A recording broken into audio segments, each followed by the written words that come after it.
3BC. Hello, everybody. This is your girl, Joy. I usually say I'm the hostess with the mostest, but I think I'm going to say I am the cultural liturgist for this here cultural conversation. And today, the cultural conversation is actually really for the culture. And we have a guest, Sekou Writes. We'll get into that in a minute, but I want to introduce or reintroduce my girls, my 3BCs, Chloe One Solo and KC the Alchemist. Welcome, everybody. Hey. Hey, Hey, Sekou. What up? What's Me happening, and Joy? Sekou go back like cracker jacks. Like babies and I'm not, pacifiers. I'm not gonna date us though. Now I'm not gonna date us. Don't do that. Don't do So that. yeah, no. But we just know we go back. All Um, right. to the New York days. Actually, we're kind of on the same migratory path. He's from Tennessee. I'm from Tennessee, and we both migrated to New York. So here we are, full Migratory path. I circle. like that. I like that. Kind of the same, Yeah. right? Full Yeah. circle. True. And True. so today's episode is for the culture with Sekou Writes, and Sekou has written quite a bit of stuff. He's an Mhm. author, but he also has just written a play, which is more like of a Inazaki Shange choreo poem style, which has become more of a choreo poem style performance, which he staged at Fisk with some young actors there, and it was actually quite good. And I don't say actually because I'm surprised, but it was quite good. And they did a great job, fantastic job, and you did a great job expressing yourself. And that play is called Brown Boy Mad. So for the audience and for our edification, do you want to give us a summary of Brown Boy Mad? That was a great intro. So appreciate that, Joy. So it's a long story. I'm gonna try to make it short, but I wrote what has become Brown Boy Mad almost 20 years ago, and it's just been sitting around on my hard drive. And I saw For Color Girls again when it came to Broadway at the end of last year. So that was just November. It was at the Public, and that jogged my memory, made me remember that I had this similar project on my hard drive. And I thought I should do So something. wait. The Public is in New York. It's Joe's Yep, Public Theater. So for people that aren't familiar, that's what it is. The Public is Joe's Public Theater in New York. right. And just to piggyback on that, I live in New York, but I was in Nashville when the world changed, and so I'm riding it out here. And at some point, I'll get back to NYC. Yes, I went to see For Color Girls at Joe's Pub at the Public, which is next to Joe's Pub, and that reminded me of my project. And then I was invited to Blackboard Plays. Blackboard Plays is a nonprofit that connects playwrights and actors. And so I went to one of their events in November, and I read a piece from my script. It's called My First Car, and it's literally about me buying my first car and the racist experience that I had buying my first car. And they really gave me a lot of love and support. And I came back to Blackboard Plays in December, and then I had two other Black men play me at different ages and stages. So I came back, I read one piece, and then these other two men each read a piece. So it was three different poems. And I was fascinated by the fact that they gave my poem so much energy. And they were saying, yeah, because we've all lived this. We've all had these experiences with racism, with police. You know, it's familiar to us. And that's when I realized that what I originally wrote as a one-man show could be a fuller piece. So when I came to Nashville and I came to Fisk, it expanded exponentially. So as it was performed in February and again in March at the Little Theater at Fisk University, it's a cast of six students, male and female. So those six students are embodying me at different ages and stages of my life. And the overarching theme is racism and microaggression. So it's an autobiographical poem about my interactions with race over my life. And it's called Brown Boy Mad. So what was the writing process like for you? I can imagine that a lot of emotions were running through you as you were going through this and recounting these stories back to put them on paper. Yeah, not were, still are, still a lot of emotions. I did a Zoom reading yesterday, and I read my poem, My First Car. And every time I do it, I expect not to feel anything because it's been so many years ago now. But it always comes right back, like it just happened. you know, and in that reading, there was another person who was reading one of my poems right after me, and she stumbled over her part because she got so caught up in my story. So the rage, the being mad is very present. So to answer your question in a different way, what happened to me happened in college, my first car. And me buying my first car happened in college. I didn't tell my parents, and I didn't write about it until many years later. And then when I wrote about it, it became part of what was called a spoken word theater experience. There were three of us, three Black men. We were all writing about our interactions with race in post-racial America. And then when that journey ended, I collected my poems and my monologues from that work and created this other work for me, which was designed to be a one-man show. And over the years, you know, every once in a while I remember it and I jot something down. But yes, it's definitely painful stuff. So I have tried to imbue a lot of humor into it to balance out the madness, to balance out the anger. So I hope I've done that successfully.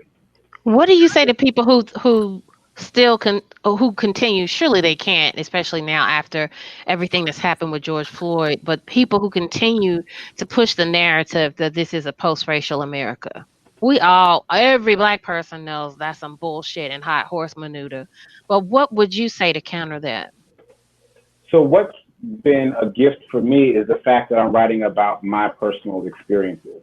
Like, I didn't necessarily choose to write about mine as opposed to someone else's, but a lot of what people do on stage is they're writing a script and they're embodying other experiences. I'm talking about what happened to me, and that really removes the ability for people to push back and argue.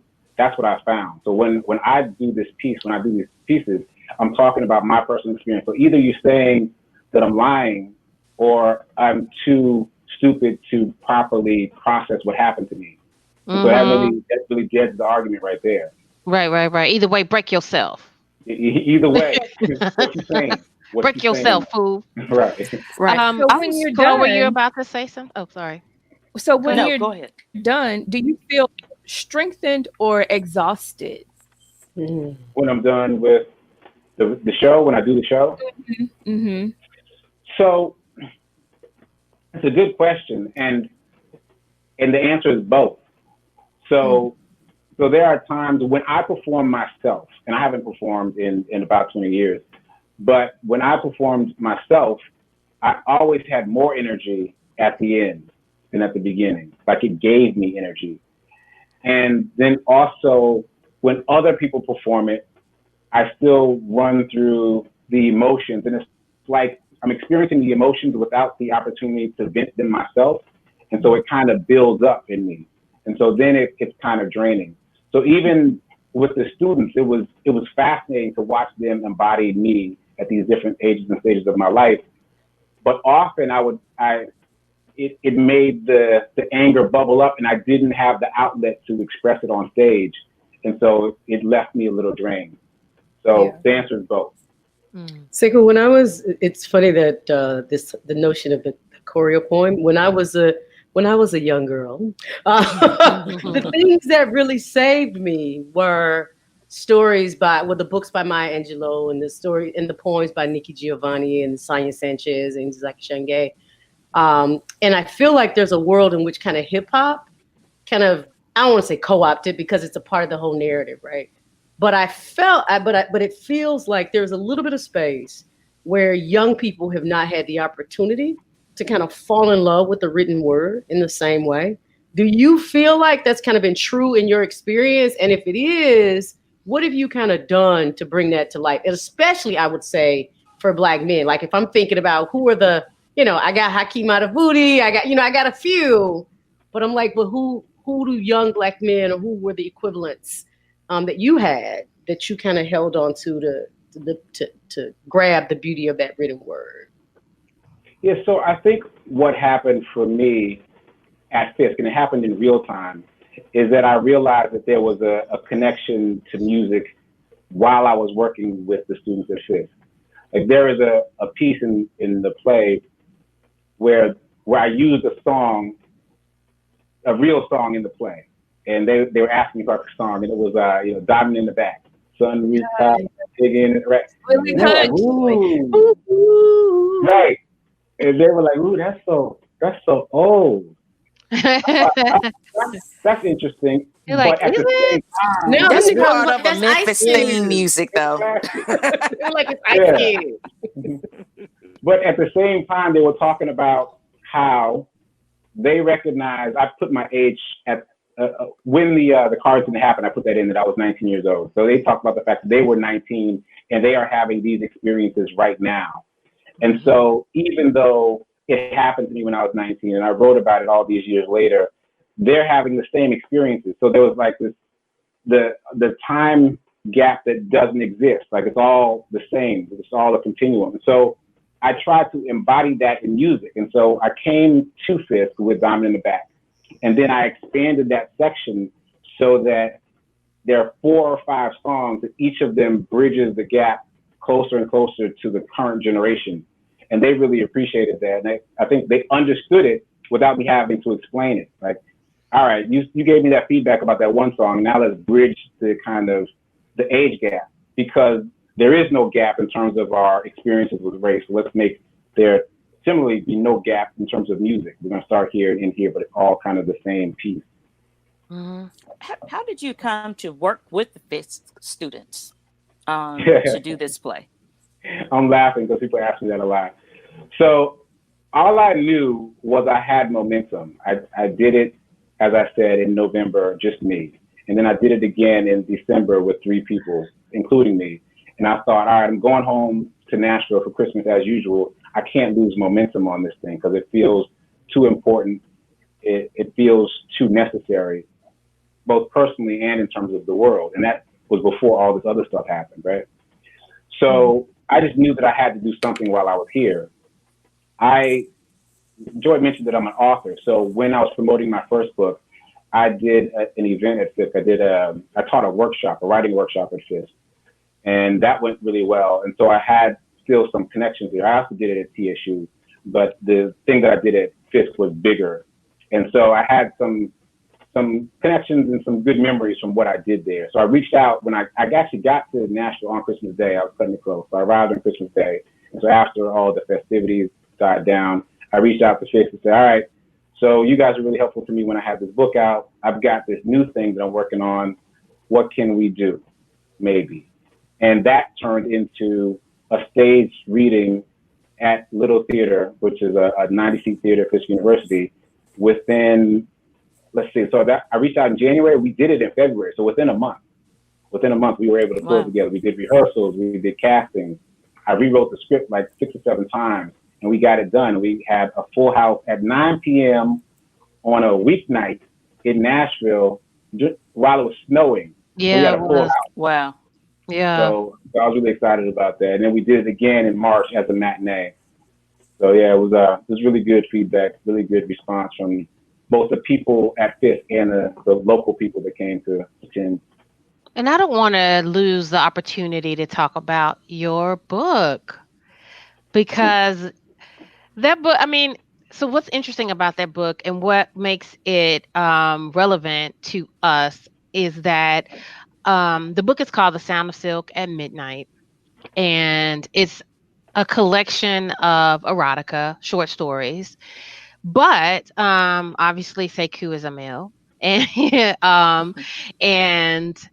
we respect pronouns over here, but he's a born male, bio male, and he's written very sensitively and thoughtfully sex pos female characters. So I really wanted to talk about that because I feel like that is something that our audience, our listeners, particularly women, could connect to.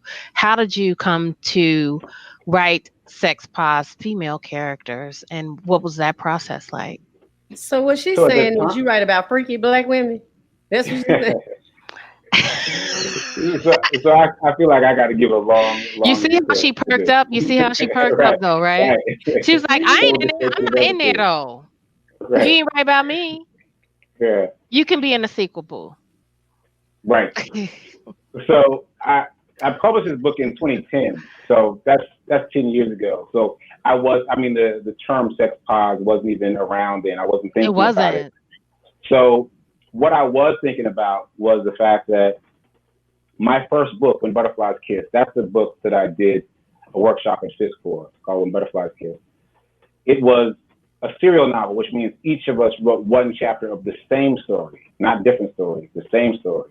So I would write a chapter, I'd give it to Joy, she'd read my chapter 1, write chapter 2, and then we'd go around like that. So it was a uniquely created book. And it was classified by the publisher as erotica, even though it wasn't really. But because it was classified as erotica, I got all these opportunities to write erotica. People started reaching out to me and like, hey, do you want to submit to my erotica anthology? And I was like, I don't really do that, but but you do though. So I was trying to fulfill the requirements of erotica, but still keep it subtle. My goal was to write more about what happens in the mind as opposed to what happens in the bed. So that was my goal. And I got asked to write for a few different anthologies, including Zane. And I was successful in that endeavor. And at some point I thought, all right, so let me compile all these stories together in my own anthology of my quote unquote erotic work. And then as I put it together, I was like, okay, this isn't really erotica as it's defined typically. Like, it's a much more subtle and quiet erotica. I remember a couple of people that bought it when it was classified as erotica, like, this ain't no real erotica, because they were looking for something more ribald. I liked it. I liked the fact that it was, centered on the mental. I like that. And I thought it was much more creative. I thought it was well written. I thought it was well done. I thought it was thoughtful and again, positive, created a positive sexual experience for these women. They seemed very balanced and okay with them. So I thought that was important. The way it was written was important. I don't think it needed to be raunchy. You don't have to be using all that kind of language to get a point across necessarily. But that's just me. I agree with you. At a certain level to be able to appreciate someone coming at you in a cerebral manner when it comes to sexual stimulation. And I think that people are used to being stimulated in such an overt way that they can't handle, or that they don't know how to appreciate you coming at them in the mind. Mm-hmm. But what? Women, sexual stimulation starts for women in the mind. Yes, it does. Anyway, I don't know about these new chicks, but for our audience, the Gen X, I can speak safely and comfortably speak for our generation. It starts in the mind. That attraction, that stimulation starts in the mind before anything else. I mean, somebody might look good. That's cool. But, looking good is a dime a dozen and I got $1. So what? Talk about it. What else?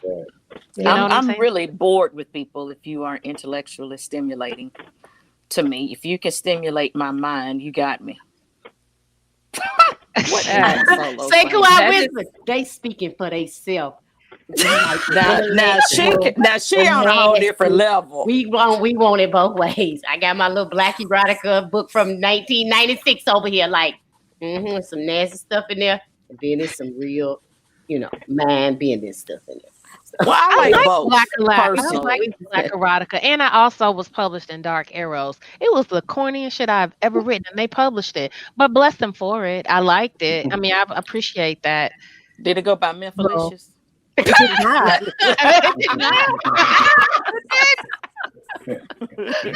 Yeah, I was telling them that's a secret name.